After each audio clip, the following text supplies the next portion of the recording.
देता हूँ, किसी को कोई प्रश्न पूछना है तो पूछ सकते हो। सर, इंदौर में आपने कहा कि जो कांग्रेस से आए हुए लोग हैं वो विभीषण हैं, लेकिन विभीषण जब राम जी से मिले थे तो राम जी ने विभीषण को लंका का राजा बना दिया था, लेकिन ज्योतिरादित्य सिंधिया अभी तक राजा नहीं बन पाए। अमेरिका में बयान दिया है कि बीजेपी को इस चुनाव में देश की जनता हराने के लिए तैयार कर दी। हाँ जी। एक दूसरा ये बोला कि लोकतंत्र समाप्त हो गया। हाँ जी।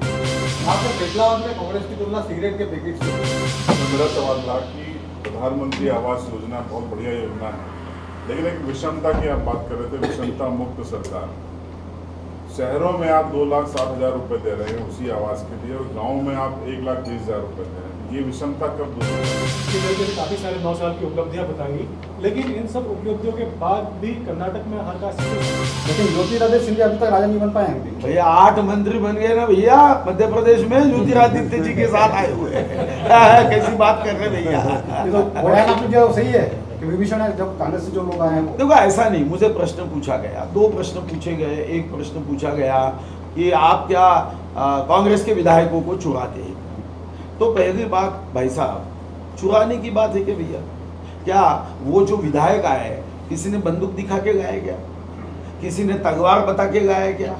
भैया वो पूरे होश हवास में कांग्रेस के बैठकों में बैठ कर इतने ऊब गए थे, वहाँ के सभी उनकी विचारधारा, उनकी सत्तांध भूमिका, उनका खुर्ची का प्रेम देखकर वो हम में आए। अब कुछ लोग हमको प्रश्न पूछते हैं कि वो कहते हैं कि देखो भैया कांग्रेस में था तो वो तो अच्छा नहीं था, आप में आए तो अच्छा कैसा होता? भैया उसका जवाब भी सीधा है। अगर भाई साहब आप भोपाल में जाके अगर ट्रांजिस्टर खरीदोगे तो भोपाल का स्टेशन बजेगा, वही ट्रांजिस्टर इंदौर में आएगा तो इंदौर की भाषा बोलेगा, वहां रहेगा तो कांग्रेस के भ्रष्टाचार की भाषा शायद बोल सकता है, यहाँ आने के बाद तो वाल्मीकि से वाल्मीकि ही बन सकता, वो अच्छा ही बनेगा, भाषा देशभक्ति की ही करेगा, स्टेशन हमारा ही बजेगा, क्योंकि दूसरा स्टेशन कभी नहीं बच सकता। आपने पेटलाबाद में कांग्रेस की तुलना सिगरेट के पैकेट से की। नहीं भैया, मैंने सिगरेट के पॉकेट से नहीं की, शब्द छल मत करिए।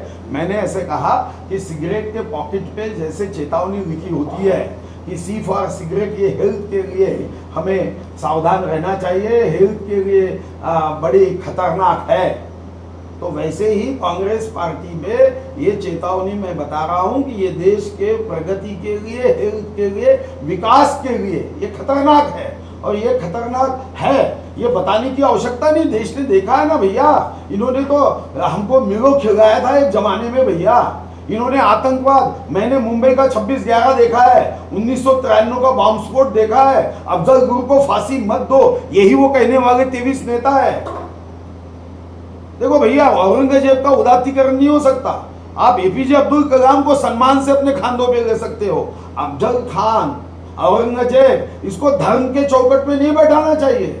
रावण ये हिंदू है, हमने धर्म के चौकट में नहीं बैठाया, वो तो हिंदू है ना, फिर रावण का दहन क्यों करते? किसी ने ये पूछा कि देखो ये रावण का दहन करने वाले हिंदू विरोधी है, किसी ने कहा क्या?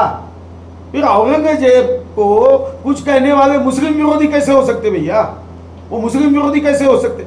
वो एक दुष्ट बुद्धि के, अत्याचारी, व्यभिचारी, हिंदू मां बहनों पे बलात्कार करने की अनुमति देने वाला एक दुष्ट राजा, जो खुद को गाजी समझता था, आलमगीर समझता था, ऐसे दुष्ट राजा के खिलाफ ने हमने कुछ बात कही तो कांग्रेसियों के पेट में दर्द क्यों होता है भैया? क्या दर्द की आवश्यकता है? आप कहो ना एपीजे अब्दुल कलाम जिंदाबाद, हम साथ में हैं भैया। आप अब्दुल हमीद की बात करिए ना, अब्दुल हमीद ने अपने देश के 1971 में खुद की जान दी थी, और एक अकेला अब्दुल हमीद है, वो चाहे धर्म मुसलमान हो, मगर उनके लिए हमने आर्मी का कानून बदल दिया था, उनके पुरस्कार के लिए। तो हमारे लिए अब्दुल हमीद है जो हमारी जान है, एपीजे अब्दुल कलाम है वो जान है, वो हमारा सम्मान है। औरंगजेब कैसे सम्मान हो सकता है भैया? औरंगजेब हमारा सम्मान कभी नहीं हो सकता। ये कांग्रेसी लोग सिर्फ वोटों के लिए, मतों के लिए ये भेद निर्माण करते हैं, हिंदू मुस्लिम सिख ईसाई हम सब है भाई भाई, इनमें भेद लगाती कांग्रेस आई, क्योंकि ये सिर्फ और सिर्फ खुर्ची पे प्रेम करती है। सर, मेरा सवाल था कि प्रधानमंत्री आवास योजना बहुत बढ़िया योजना है, लेकिन एक विषमता की आप बात कर रहे थे, विषमता मुक्त सरकार। शहरों में आप 2,60,000 रुपए दे रहे हैं उसी आवास के लिए, और गाँव में आप 1,30,000 रुपए दे रहे हैं। ये विषमता कब दूर होगी? नहीं भैया, इसका कारण सीधा है। जैसे मुंबई में आप कंस्ट्रक्शन कॉस्ट देखोगे तो 7,000 रुपये आएगी, मेरे चंद्रपुर में आके देखोगे तो 1,200 रुपये आएगी। देखो भैया, इसके पीछे का तर्क एक ही है कि जो शहर इंदौर में आप मकान बनाओ और एक छोटे गांव में बनाओ तो उसकी कॉस्ट में जो है ना, जो हम कंस्ट्रक्शन कॉस्ट है उसमें थोड़ी कमतरता होती है। जैसे आप एक 5 स्टार होटल में गया, वही चावल गए भैया, यहाँ के खोमचे पे गए वही चावल गए। फर्क क्यों है? तो कास्ट जो है कीमतें बढ़ती है। मगर ये बात सही है कि जो ग्रामीण भाग के निवास की बात है उसमें कुछ पैसे बढ़ाना चाहिए, और वह प्रधानमंत्री के टेबल पे ये सब्जेक्ट अंडर कंसिडरेशन है कि हम इसमें कुछ पैसे बढ़ा पाए। कुछ बातें कुछ राज्यों ने की, जैसे हमने किया, मैं फाइनेंस मिनिस्टर था, हमने अपने राज्य से भी पैसे दिए। मैंने तो जमीन जिसकी नहीं है उसके लिए पंडित दीनदयाल उपाध्याय जागा खरीदी योजना गई, हमने बोला। क्योंकि एक बात सही है, देखो 75 वर्ष के बाद भी हम अगर मकान नहीं दे पाते हैं तो हमने अपना चिंतन करना चाहिए। अन्न, वस्त्र, निवारा, शिक्षण, रोजगार, आरोग्य, ये 6 आवश्यकताएं वो पूरी करनी चाहिए। और माननीय प्रधानमंत्री कोशिश कर रहे हैं, मगर ये बात तो सही है ना भैया कि एकदम से सब बदलाव तो नहीं होगा ना।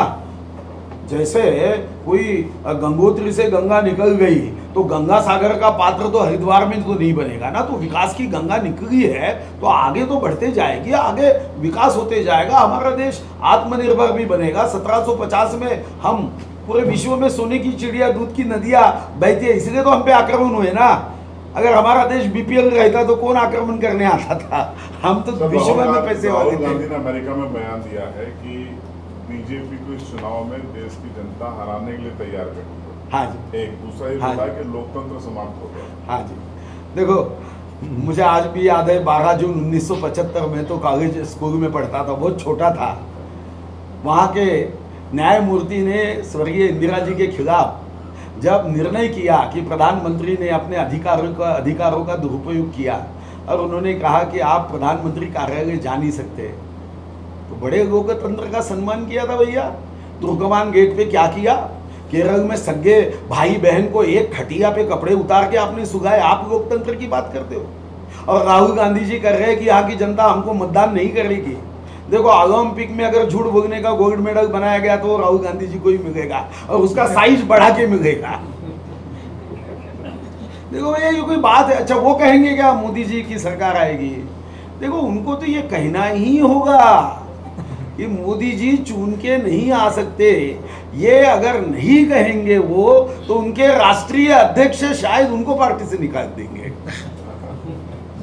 सर, आपने बहुत अच्छी तरीके से काफी सारे 9 साल की उपलब्धियां बताई, लेकिन इन सब उपलब्धियों के बाद भी कर्नाटक में हार का क्यों सामना करना है? देखो, सीधी बात है, देख कभी कभी हार होती है, आकलन में गलती हो जाती है। देखो, हम गाड़ी चलाते, मर्सिडीज वालों को भी एक्सीडेंट होता है या नहीं होता? जबकि मर्सिडीज वाला तो ये दावा करता है कि हम 1 लाख बार हमारे हर गाड़ी को चेक करते हैं। कर्नाटक में एक बात सही है कि उन्होंने मतों का पोलराइजेशन करने में